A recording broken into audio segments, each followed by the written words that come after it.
ತುಂಬಾ ಜನ ಹೇಳ್ತಾರೆ ನನಗೆ ಅಭ್ಯಾಸ ಆಗ್ಬಿಟ್ಟಿದೆ, ರಾತ್ರಿ ಟೈಮ್ಗೆ ಸರಿಯಾಗಿ ಮಲಗಬೇಕು ಅಂತೀನಿ, ಆದ್ರೆ ರಾತ್ರಿ ಫೋನ್ ಯೂಸ್ ಮಾಡೋ ಅಭ್ಯಾಸ ಇದೆ. ನಿಮ್ಗೊಂದು ವಿಷಯ ಹೇಳೋದಕ್ಕೆ ಇಷ್ಟಪಡ್ತೀನಿ. ಯಾವ ತರ ನಾವು ಕೆಟ್ಟ ಅಭ್ಯಾಸಗಳಿಂದ ರೂಢಿಯಾಗಿರ್ತೀವೋ ಅದೇ ರೀತಿ ಏನಾದ್ರೂ ಒಳ್ಳೆ ಅಭ್ಯಾಸಗಳನ್ನ ಸಾಕಿದ್ರೆ ಆಗ ನೀವು ಒಳ್ಳೆ ಅಭ್ಯಾಸಗಳಿಂದ ರೂಢಿ ಆಗ್ತೀರಾ. ಮತ್ತೆ ನಂಬಿ, ಈ ಒಳ್ಳೆ ಅಭ್ಯಾಸಗಳು ನಿಮ್ಗೆ ನೀವು ಕೇಳಿದ್ದೆಲ್ಲ ಪಡೆಯೋ ಹಾಗೆ ಮಾಡುತ್ತೆ. ಈ ವಿಡಿಯೋನಲ್ಲಿ ನಾವು ಮಾತಾಡ್ತಿದ್ವಿ ಆ 10 ಅಭ್ಯಾಸಗಳ ಬಗ್ಗೆ. ಅದನ್ನ ಪ್ರತಿಯೊಬ್ಬ ಶ್ರೀಮಂತ ವ್ಯಕ್ತಿ, ಸಕ್ಸಸ್ಫುಲ್ ವ್ಯಕ್ತಿ ತನ್ನ ಲೈಫ್ ಅಲ್ಲಿ ಫಾಲೋ ಮಾಡಿ ಮುಂದೆ ಬೆಳಿತಾನೆ. ಅದು ನಿಮ್ಮನ್ನ ಝೀರೋ ಇಂದ ಹೀರೋ ಮಾಡುವ ತಾಕತ್ ಇಡುತ್ತೆ, ನಿಮಗೆ ಸಕ್ಸಸ್ ಕೊಡ್ಸುತ್ತೆ. ಮತ್ತೆ ಲೈಫ್ ಅಲ್ಲಿ ಏನೆಲ್ಲ ಪಡಿಬೇಕು ಅಂತ ಇರ್ತೀರೋ ಅದು ನಿಮಗೆ ತುಂಬಾ ಸುಲಭವಾಗಿ ಕೊಡುತ್ತೆ. ಏನಾದ್ರೂ ನೀವು ನಿಮ್ಮ ಲೈಫ್ ಅಲ್ಲಿ ಏನಾದ್ರೂ ಸೀರಿಯಸ್ ಆಗಿ ಮಾಡ್ಬೇಕು ಅಂತ ಇದ್ರೆ ಆಗಲೇ ಈ ವಿಡಿಯೋ ನೋಡಿ. ಟೈಮ್ ಪಾಸ್ ಮಾಡೋರು ಈ ವಿಡಿಯೋನ ಬಿಟ್ಟು ಹೋಗ್ಬೋದು.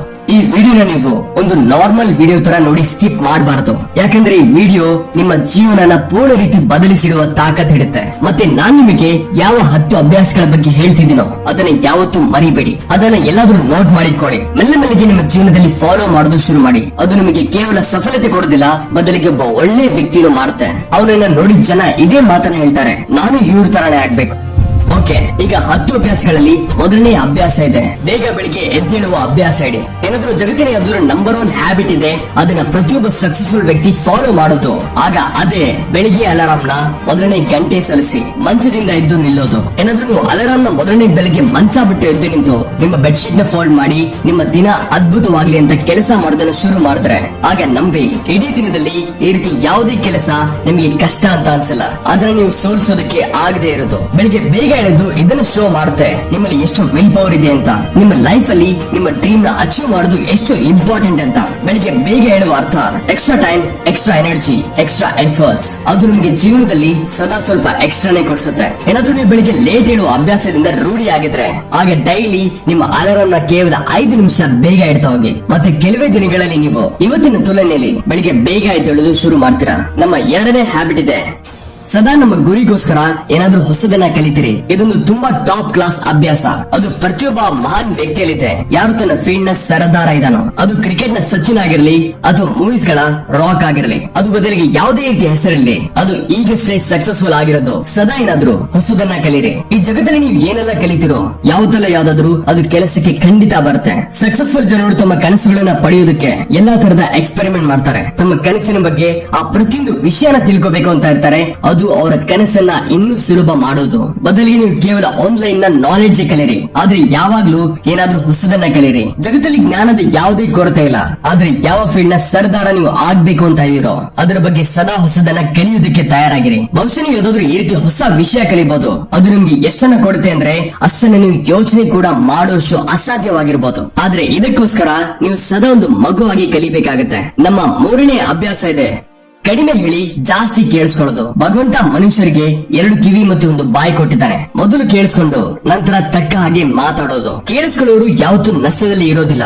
ಕೇಳಿಸ್ಕೊಳ್ಳೋರಿಗೆ ಸದಾ ಏನೆಲ್ಲ ಏನಾದ್ರೂ ಎಕ್ಸ್ಟ್ರಾ ಕಲಿಯೋದಕ್ಕೆ ಸಿಗ್ತಿರುತ್ತೆ. ಕಡಿಮೆ ಮಾತಾಡುವ ಅರ್ಥ ಇದೆ ಕಡಿಮೆ ಎನರ್ಜಿ ವೇಸ್ಟ್ ಆಗೋದು. ಜನರಿಗೆ ಬಾಯಿ ಕಡಿಮೆ ಕೊಡೋದು, ಒಬ್ಬರ ಮುಂದೆ ದುರ್ಬಲ ಆಗದೆ ಇರೋದು, ಕಡಿಮೆ ಜಗಳ ಆಗೋದು. ಕಡಿಮೆ ಹೇಳೋರು ಮತ್ತೆ ಜಾಸ್ತಿ ಕೇಳಿಸ್ಕೊಳ್ಳೋ ಜನರು ತುಂಬಾ ಲಾಭದಲ್ಲಿ ಇರ್ತಾರೆ. ಯಾವಾಗ ಒಬ್ಬ ವ್ಯಕ್ತಿ ಕಡಿಮೆ ಹೇಳ್ತಾನಲ್ಲ ಆಗ ಅವನು ಯೋಚಿಸೋ ಶಕ್ತಿ ತುಂಬಾ ಜಾಸ್ತಿ ಇರುತ್ತೆ. ಯಾವಾಗ ವ್ಯಕ್ತಿ ಕಡಿಮೆ ಹೇಳ್ತಾನೋ ಆಗ ಅವನು ತನ್ನಿಂದ ಹೆಚ್ಚು ಕನೆಕ್ಟೆಡ್ ಇರ್ತಾನೆ. ಅವನು ಒಳಗಿನ ವಿಚಾರಗಳು ಎಷ್ಟು ಪವರ್ಫುಲ್ ಇರುತ್ತೆ ಅಂದ್ರೆ ಅವನು ಯಾವುದೇ ಕಷ್ಟಕರ ಕೆಲಸನು ತನ್ನ ಮಂಡಿ ಕೆಳಗೆ ಬರೋ ಹಾಗೆ ಮಾಡಬಹುದು. ನಮ್ಮ 4ನೇ ಅಭ್ಯಾಸ ಇದೆ, ಜನರಿಗೆ ಆಗಲ್ಲ ಹೇಳೋದನ್ನ ಕಲಿರಿ ಮತ್ತೆ ಕಡೆಗೆಣಿಸೋದನ್ನ ಕಲಿರಿ. ನಾವು ಯಾವುದೇ ಗೊಂಬೆ ಅಲ್ಲ, ಅವನು ಎಲ್ಲಾ ಮಾತಿಗೂ ಆಯ್ತು ಅಣ್ಣ, ಹಾ ಸರ್ ಅಂತ ಹೇಳ್ತಾ ಇರೋದಕ್ಕೆ. ನಾನೊಬ್ಬ ಬೇರೆ ವ್ಯಕ್ತಿ, ನನ್ನ ಕನಸು ಬೇರೆ ಇದೆ, ಅದಕ್ಕೆ ನನ್ನ ರೂಲ್ಸ್ ಕೂಡ ಬೇರೆ ಇದೆ. ನನ್ನ ಗುರಿ ಬೇರೆ ಇದೆ, ಅದಕ್ಕೆ ನನ್ನ ರಸ್ತೆನೂ ಬೇರೆದೇ ಇರುತ್ತೆ. ಏನಾದ್ರೂ ಒಂದು ವಿಷಯ ನನಗೆ ಇಷ್ಟ ಆಗಲ್ಲ ಅಂದ್ರೆ ಆಗಲ್ಲ, ಮಾತ್ ಮುಗೀತು. ಐ ಡೋಂಟ್ ಕೇರ್ ಜನ ಏನ್ ಯೋಚಿಸ್ತಾರೆ. ನಾನು ಈ ಜಗತ್ತಿನ ಎಲ್ಲಕ್ಕಿಂತ ಡಿಫ್ರೆಂಟ್ ವ್ಯಕ್ತಿ, ಮತ್ತೆ ನನಗೆ ಆಗಲ್ಲ ಅಂತ ಹೇಳುವ ಪೂರ್ತಿ ಹಕ್ಕಿದೆ. ಯಾವುದೆಲ್ಲ ಅದು ನನ್ನ ಕನಸಿಗೆ ಮತ್ತೆ ನನ್ನ ಗುರಿಗೆ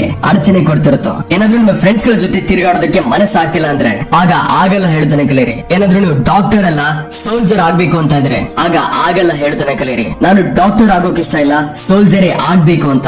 ಬಲವಂತ ತುಂಬಾ ದಿನಗಳವರೆಗೆ ನಡೆಯೋದಿಲ್ಲ, ಮತ್ತೆ ಅದರಿಂದ ಏನು ಸಿಗೋದಿಲ್ಲ. ಕಡೆಗೆಣಿಸೋದನ್ನ ಕಲಿಯಿರಿ. ಯಾಕಂದ್ರೆ ಕಡೆಗೆಣಿಸೋದ್ರಿಂದ ನೀವು ಬೇರೆಯವರ ದೃಷ್ಟಿಲಿ ಕೆಲವು ಸಮಯದವರೆಗೆ ತಪ್ಪಾಗಿ ಕಾಣ್ಬೋದು, ಆದ್ರೆ ನಿಮ್ಮ ದೃಷ್ಟಿಲಿ ಮತ್ತೆ ಮುಂದೆ ಬರುವ ನಾಳೆ ದಿನದಲ್ಲಿ ಯಾವತ್ತೂ ತಪ್ಪಾಗಿ ಅಥವಾ ಕೆಟ್ಟವರಾಗಿ ಕಾಣೋದಿಲ್ಲ.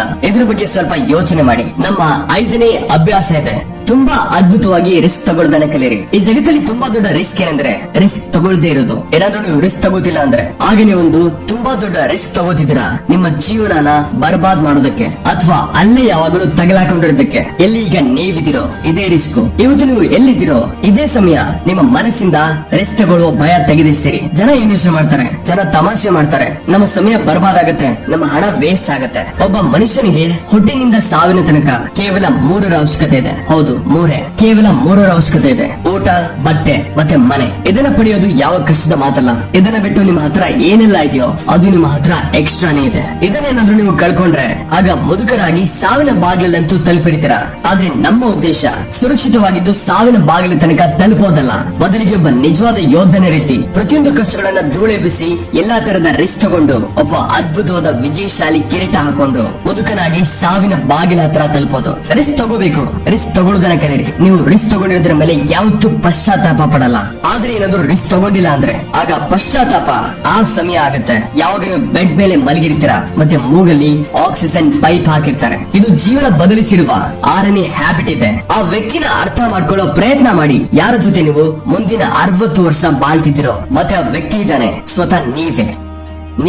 ನಿಮ್ಗೋಸ್ಕರ ಎಷ್ಟು ಟೈಮ್ ಕೊಡ್ತೀರಾ? ನೀವು ನಿಮ್ಮ ಪಾಸ್ಟ್ ಬಗ್ಗೆ ಎಷ್ಟು ಯೋಚನೆ ಮಾಡ್ತೀರಾ? ನಿಮ್ಮ ಪ್ರೆಸೆಂಟ್ ನ ಮ್ಯಾನೇಜ್ ಮಾಡೋದ್ರ ಬಗ್ಗೆ ಎಷ್ಟು ಯೋಚನೆ ಮಾಡ್ತೀರಾ? ಮತ್ತೆ ನಿಮ್ಮ ಫ್ಯೂಚರ್ ಅಲ್ಲಿ ಏನಾಗುತ್ತೋ ಅದರ ಬಗ್ಗೆ ಎಷ್ಟು ಯೋಚನೆ ಮಾಡ್ತೀರಾ? ಇನ್ನು ದಿನದಲ್ಲಿ ಕೇವಲ 10 ನಿಮಿಷ ಎಲ್ಲಾದ್ರೂ ಶಾಂತವಾಗಿ ಕೂತ್ಕೊಂಡು ಇದ್ರ ಬಗ್ಗೆ ಯೋಚಿಸ್ತೀರಾ? ನಿಮ್ಮ ಲೈಫ್ ಅಲ್ಲಿ ಏನ್ ನಡೀತಿದೆ, ನೀವು ಎಲ್ಲಿಂದ ಬಂದಿದ್ದೀರಿ, ಈಗ ನೀವು ಎಲ್ಲಿದ್ದೀರಾ, ಮತ್ತೆ ನೀವು ಮುಂದೆ ಎಲ್ಲಿ ಹೋಗ್ಬೇಕು? ಇವತ್ತು ನಿಮ್ಮ ಎಲ್ಲಕ್ಕಿಂತ ದೊಡ್ಡ ಅವಶ್ಯಕತೆ ಮತ್ತೆ ಎಲ್ಲಕ್ಕಿಂತ ದೊಡ್ಡ ಸವಾಲುಗಳು ಯಾವುದು? ನಿಮ್ಮನ್ನ ನೀವು ಬಿಟ್ರೆ ಬೇರೆ ಯಾವುದೇ ವ್ಯಕ್ತಿ ಚೆನ್ನಾಗಿ ಅರ್ಥ ಮಾಡ್ಕೊಳ್ಳೋದಕ್ಕಾಗಲ್ಲ. ಈ ಮಾತನ್ನ ಅರ್ಥ ಮಾಡ್ಕೊಳ್ಳಿ. ಏನಾದ್ರೂ ನಿಮ್ಮನ್ನ ಒಬ್ಬ ವ್ಯಕ್ತಿ ಅರ್ಥ ಮಾಡ್ಕೊಂಡ್ರೆ ಅಂದ್ರೆ ಯಾವ ಫೀಲಿಂಗ್ ಈಗ ನಿಮ್ಮ ಮನಸ್ಸಲ್ಲಿ ನಡೀತಿದೆಯಲ್ಲ, ಈ ಸಮಯ ಅದನ್ನ ನಿಮ್ಮನ್ನ ಬಿಟ್ಟು ಬೇರೆ ಯಾರು ಅನುಭವಿಸೋದಕ್ಕಾಗಲ್ಲ. It's only you, your thought, it's only your attitude which is always with you. ನಿಮಗೆ ನೀವು ಕೇವಲ 10 ನಿಮಿಷ ಕೊಡಿ. ಮತ್ತೆ ಆ 10 ನಿಮಿಷದಲ್ಲಿ ಬೇರೆ ಯಾವುದೇ ವ್ಯಕ್ತಿ ನಿಮ್ಮ ಹತ್ರ ಇರಬಾರ್ದು, ಮತ್ತೆ ಯಾವುದೇ ಕೆಲಸ ಅಥವಾ ಸ್ಮಾರ್ಟ್ ಫೋನ್ ಇರಬಾರ್ದು. ಏನಾದ್ರೂ ಇದ್ರೆ ಅದು ನೀವು ಮಾತ್ರ ಮತ್ತೆ ನಿಮ್ಮ ವಿಚಾರ ಅಷ್ಟೇ. ಆ ಸಮಯ ನೀವು ಪೂರ್ತಿ ಒಂಟಿಯಾಗಿರಿ ಮತ್ತೆ ಕೇವಲ ಅಂದ್ರೆ ಕೇವಲ ನಿಮ್ಮಿಂದ ನಿಮ್ಮ ಜೊತೆ ಮಾತಾಡಿ ನಿಮ್ಮ ಲೈಫ್ ಬಗ್ಗೆ. Like, how are you my dear life? ನಿನ್ಗೇನ್ ಬೇಕು? ನೀನ್ ಹೇಳ ನನಗೆ, ನಾನು ಇದನ್ನೆಲ್ಲ ನಿನ್ನ ನೋಡ್ಕೊಳ್ಳೋನು. ನಮ್ಮ 7ನೇ ಅಭ್ಯಾಸ ಇದೆ, ನಿರ್ಧಾರ ತಗೊಳ್ಳೋದನ್ನ ಕಲೀರಿ. ಈ ರೀತಿ ಎಷ್ಟು ಕೆಲಸ ಇದೆ ಅದನ್ನ ನೀವು ಇವತ್ತಿನ ತನಕ ಪೆಂಡಿಂಗ್ ಬಿಟ್ಟಿರೋದು. ಈ ರೀತಿ ಎಷ್ಟು ಡಿಸಿಷನ್ ಇದೆ ಅದನ್ನ ನೀವು ಇವತ್ತು ಡಿಸೈಡ್ ಮಾಡೋದು ತುಂಬಾ ಮುಖ್ಯ ಇರೋದು. ಆದ್ರೆ ನೀವು ಅದನ್ನ ತಗೊಳ್ಳೋದಕ್ಕೆ ಇಷ್ಟಪಡ್ತಿಲ್ಲ, ಡಿಸಿಷನ್ ತಗೊಳ್ಳೋದಕ್ಕೆ ಇಷ್ಟಪಡ್ತಿಲ್ಲ. ನೀವು ರಿಲೇಶನ್ಶಿಪ್ ಅಲ್ಲಿ ಇರ್ಬೇಕು ಅಥವಾ ಬೇಡವೋ, ನೀವು ಜಾಬ್ ನ ಬಿಡ್ಬೇಕು ಅಥವಾ ಬಿಡಬಾರ್ದು, ಡಿಸಿಷನ್ ತಗೊಳ್ಳೋದಕ್ಕೆ ಆಗ್ತಿಲ್ಲ.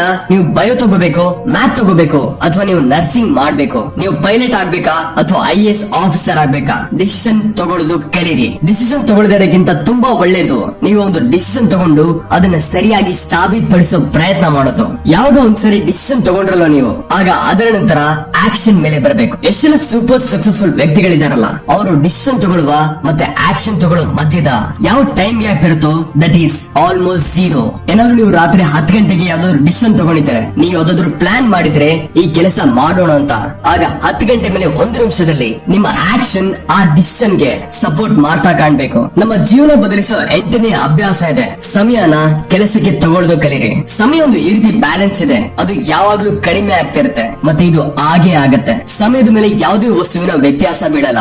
ಸಮಯನೇ ಒಂದು ಈ ರೀತಿ ಪ್ಯಾರಾಮೀಟರ್, ಅದ್ರ ಜೊತೆ ನೀವು ಓಡ್ಬೋದು ಆದ್ರೆ ಅದರ ಹಿಂದೆ ಇರೋದಕ್ಕಾಗಲ್ಲ ಅಥವಾ ಅದರ ಮುಂದೆ ಹೋಗೋದಕ್ಕಾಗಲ್ಲ. ಇವತ್ತು ಏನೆಲ್ಲ ನಿಮ್ಮ ಲೈಫ್ ಅಲ್ಲಿ ನಡೀತಿದ್ಯೋ ಅದನ್ನ ನೀವು ಎದುರಿಸಲೇಬೇಕಾಗತ್ತೆ. ಸಮಯದ ಜೊತೆ ನಡೆಯೋದನ್ನ ಕಲೀರಿ ಮತ್ತೆ ಇವತ್ತಿನ ಸಮಯದಲ್ಲಿ ನಿಮ್ಮ ಎಲ್ಲಕ್ಕಿಂತ ಇಂಪಾರ್ಟೆಂಟ್ ಕೆಲಸನ ಮಾಡ್ತಾ ನೀವು ನಡೀತಿರ್ಬೇಕು. ಸಮಯದ ರಭಸದಲ್ಲಿ ಏನಾದ್ರೂ ಒಂದು ಸರಿ ಹಿಂದೆ ಉಳಿದ್ರೆ ಆಗ ಎಷ್ಟಾದ್ರೂ ರೇಸ್ ಮಾಡಿ, ಆದ್ರೆ ಮೊದಲಿದ್ದ ಮಾತು ಯಾವತ್ತೂ ಇರೋದಿಲ್ಲ. ನೋಡಿ, ಯಾರು ಮಲಗಿದ್ದಾನೋ ಅವನು ಡೆಫಿನೆಟ್ಲಿ ಏನಾದ್ರೂ ಕಳ್ಕೋತಿದ್ದಾನೆ, ಮತ್ತೆ ಯಾರು ಎದ್ದಿದ್ದಾನೋ ಅವನು ಓಡ್ತಿದ್ದಾನೆ, ಪಡ್ಕೋತಿದ್ದಾನೆ. ನಾವೆಲ್ಲ ಯಾವಾಗ ಹೊರ್ತೀವೋ ಆಗ ನಮ್ಮ ಲೈಫ್ ಟೈಮರ್ ನ ಮೇಲಿರೋನು ಸ್ಟಾರ್ಟ್ ಮಾಡ್ತಾನೆ. ಮತ್ತೆ ಆ ದಿನದಿಂದ ನಮ್ಮ ಸಮಯದ ಲೆಕ್ಕ ಹಿಂದೆಯಿಂದ ಶುರುವಾಗುತ್ತೆ. ಮೈ ಫ್ರೆಂಡ್, ಸಮಯನ ಹಾಗೆ ವೇಸ್ಟ್ ಮಾಡಬೇಡ. ಜೀವನ ಬದಲಿಸೋ 9ನೇ ಅಭ್ಯಾಸ ಇದೆ, ಬೇಡದೇ ಇರೋ ವಿಷಯಗಳಿಗೆ ಒದೆಯುವುದನ್ನ ಕಲೀರಿ. ಇವತ್ತು ಬೆಳಿಗ್ಗೆಯಿಂದ ಎಷ್ಟು ನೋಟಿಫಿಕೇಶನ್ ನಿಮ್ಮ ಫೋನ್ ಗೆ ಬಂತು? ಏನಾದ್ರೂ ನೀವು ನೋಟಿಫಿಕೇಶನ್ ಸ್ವೈಪ್ ಮಾಡ್ಬೇಕು ಅಂತ ಇದ್ರೆ ಆಗ ಅದಕ್ಕಿಂತ ಒಳ್ಳೇದು ನೀವು ಆಪ್ ನೋಟಿಫಿಕೇಶನ್ ಸೆಟ್ಟಿಂಗ್ ಹೋಗಿ ಅದನ್ನ ಪೂರ್ಣ ರೀತಿ ಬ್ಲಾಕ್ ಮಾಡೋದು. ಅಥವಾ ಏನಾದ್ರೂ ಆಪ್ ಇಂಪಾರ್ಟೆಂಟ್ ಇಲ್ಲ ಅಂದ್ರೆ ಆಗ ಅದನ್ನ ನಿಮ್ಮ ಮೊಬೈಲ್ ಇಂದ ಅನ್ಇನ್ಸ್ಟಾಲ್ ಮಾಡಿ. ಏನಾದ್ರೂ ನಿಮಗೆ ಒಂದು ಗ್ರೂಪ್ ಅಲ್ಲಿ ಮಜಾ ಬರ್ತಿಲ್ಲ ಅಂದ್ರೆ ಆಗ ಅದನ್ನ ಬಿಡೋದೇ ಒಳ್ಳೇದು. ಅದು ಬದಲಿಗೆ ನಿಮ್ಮ ಫ್ರೆಂಡ್ಸ್ ಆಗಿರ್ಲಿ ಅಥವಾ ವಾಟ್ಸ್ಆಪ್ ಗ್ರೂಪ್ ಅಥವಾ ಯಾವುದೇ ಗ್ರೂಪ್ ಆಗಿರ್ಲಿ, ಏನಾದ್ರೂ ನಿಮಗೆ ನಿಮ್ಮ ಕೆಲಸ ಮಾಡುವ ಮನಸ್ಸಾಗ್ತಿದ್ರೆ ಮತ್ತೆ ನಿಮ್ಮ ಹತ್ರ ಒಂದು ಅದ್ಭುತವಾದ ಐಡಿಯಾ ಇದ್ರೆ ಆಗ ಬ್ಯಾಕಪ್ ಪ್ಲಾನ್ ಮಾಡಿ ನಿಮ್ಮ 9 to 5 ಜಾಬ್ ಬಿಡಿ ಮತ್ತೆ ನಿಮ್ಮ ಕನಸಿನ ಮೇಲೆ ತಕ್ಷಣ ಕೆಲಸ ಮಾಡೋದು ಶುರು ಮಾಡಿ. ನೀವೇನಾದ್ರೂ ನಿಮ್ಮ ಲೈಫ್ ಅಲ್ಲಿ ನಿಮ್ಮ ಕೆಲಸದ ಮೇಲೆ ಕಾನ್ಸಂಟ್ರೇಷನ್ ಮಾಡಬೇಕು ಅಂತ ಇದ್ರೆ ಆಗ ಡಿಸ್ಟ್ರಾಕ್ಷನ್ ನ ತೆಗಿಲೇಬೇಕಾಗತ್ತೆ. Life means distraction is equal to concentration. ಎಷ್ಟೆಲ್ಲ ತಲೆನೋವುಗಳನ್ನ ನೀವು ಸಾಕಿಟ್ಟಿದಿರಲ್ಲ ಅದನ್ನ ತೆಗೆದಿಸಿರಿ, ಯಾಕಂದ್ರೆ ಅದರಲ್ಲಿ ಬೆರೆತೋಗಿ ನಿಮ್ಮ ಕನಸುಗಳು ಕೇವಲ ಕನಸಾಗಿ ಉಳಿದು ಬಿಡುತ್ತೆ. ಜೀವನ ಬದಲಿಸೋ 10ನೇ ಅಭ್ಯಾಸ ಇದೆ, ಹಣ ಸಂಪಾದಿಸಿ, ಉಳಿಸಿ